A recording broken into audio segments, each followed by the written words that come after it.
Dibesarkan secara Katolik tak membuat seorang mahasiswi untuk mencari tahu mengenai Islam dan memutuskan menjadi mualaf. Bahkan, meski kedua orang tuanya melarang dan menjauhinya, ia tetap berpegang teguh sebagai Muslim. Farah Solano adalah mahasiswi jurusan hukum yang memutuskan menjadi mualaf. Di usianya yang kini sudah 19 tahun, Farah Solano mengaku masih mendapat penolakan dari kedua orang tuanya lantaran menjadi seorang Muslim. Ini memang bukan jalan mudah bagiku sebab keluargaku akan terus memperhatikanku. Kini keluarga tak bisa memaksaku lagi sebab di usiaku yang beranjak 20 tahun ini, kebiasaan lama di keluarga sudah sangat melekat.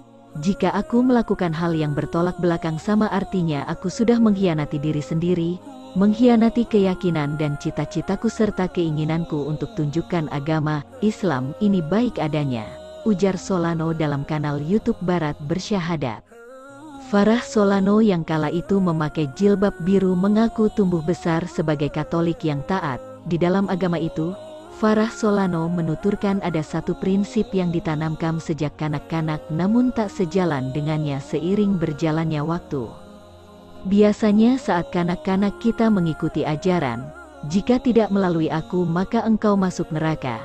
Dan jika menolak akan ada keburukan. Ini mungkin hal-hal yang ketika kita kanak-kanak menjadi sesuatu yang ditakutkan jika tidak ditiru. Tapi seiring beranjak dewasa kita mulai mempertanyakan dan sadar, beber Solano. Dari perbedaan prinsip itu, Farah Solano mengaku mulai mencari agama lain, salah satunya Islam. Ketertarikannya pada agama Islam lantaran kakek dari sisi ayahnya keturunan Palestina, di mana negara tersebut didominasi Muslim. Seolah aku merasakan terpanggil asal muasalku hingga membawaku ke pencarian silsilah keluarga. Kemudian lewat Facebook aku mulai komunikasi dan cari orang Palestina, orang Saudi Arabia untuk bertanya apa itu Islam dan agama seperti apakah itu, imbuhnya.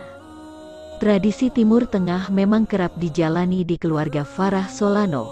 Namun, Farah Solano menganggap tradisi berbeda dengan agama Islam sesungguhnya sehingga ia pun mencari tahunya dengan bertanya pada teman-teman Muslimnya. Teman-temanku ini menyarankan mencari masjid di Costa Rica lalu aku coba cari-cari. Tapi aku berpikir, ini negara Kristen kan, sepertinya akan sulit mencari masjid. Tapi teman muslimku terus menyemangati dan menganjurkan mencarinya lewat Google. Akhirnya aku temukan Masjid Omar, jelas Farah Solano. Perjalanannya pun dimulai di sini. Saat Farah Solano diantar ayahnya berkunjung ke Masjid Omar itu, terdapat beberapa kelas mualaf membaca syahadat dan Al-Quran yang membuatnya mampu mendengarkan lantunan ayat suci. Hatinya tersentuh dan merasa dirinya adalah bagian dari agama Islam.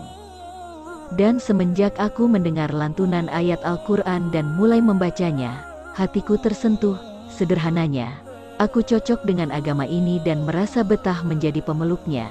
Saat itu aku bersyukur sekali kepada Tuhan dan aku tak pernah melewatkan kelas-kelas di masjid itu. Sebab bagi muslim keturunan atau mualaf belajar agama adalah kewajiban, bebernya. Dengan hari-harinya belajar agama Islam, membulatkan tekadnya menjadi seorang Muslim. Kendati begitu, kedua orang tuanya menentang dengan keras keinginan Farah Solano bahkan tak segan menjauhinya. Sekitar 6-7 bulan kemudian aku memutuskan untuk berikrar ucapkan kalimat syahadat. Tapi aku mendapat penolakan dari keluarga karena memeluk agama lain dan ibuku menasehatiku, kamu ini pengikut Kristus, Muslim tak percaya Kristus, jelas Farah Solano.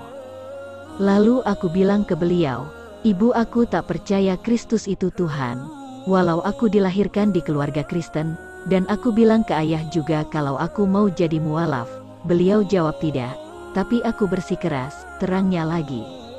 Meski mendapat penentangan, Farah Solano tetap mengucapkan 2 kalimat syahadat sebagai tekadnya mempelajari agama Islam juga sebagai bagian dari Muslim. Diakuinya, Islam membuat ia memiliki hati yang teduh, tenang, dan damai. Agama Islam membuat hati menjadi tenang damai. Kenapa hati harus tenang dan damai? Sebab terkadang kita tersesat dalam hidup dan mengalami masalah tanpa tahu penyebabnya. Tapi jika kita punya Tuhan di hati, kita sejatinya kita sudah punya segalanya. kita tak perlu menderita berlarut-larut meski didera ketidakadilan sekalipun, jelasnya. Prinsip itu yang membuat ia meneguhkan hati agar selalu taat dan patuh pada Tuhan Yang Maha Esa serta berserah diri. Terlebih, perasaan damai itu memacunya menjadi lebih tenang meski dijauhi oleh keluarganya. Meski kini keluarga menjauhiku, aku bisa saja memilih terus menangis atau marah pada ayahku, tapi Tuhan menganugerahi hati kita dengan cinta, kesabaran, pengertian, dan ketenangan hati, imbuhnya.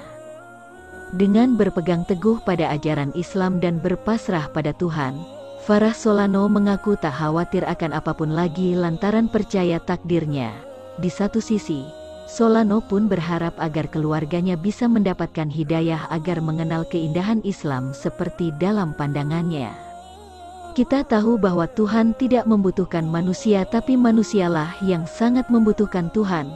Sebagai anak, kita harus terus berdoa pada Tuhan Yang Maha Esa dan Maha Kuasa.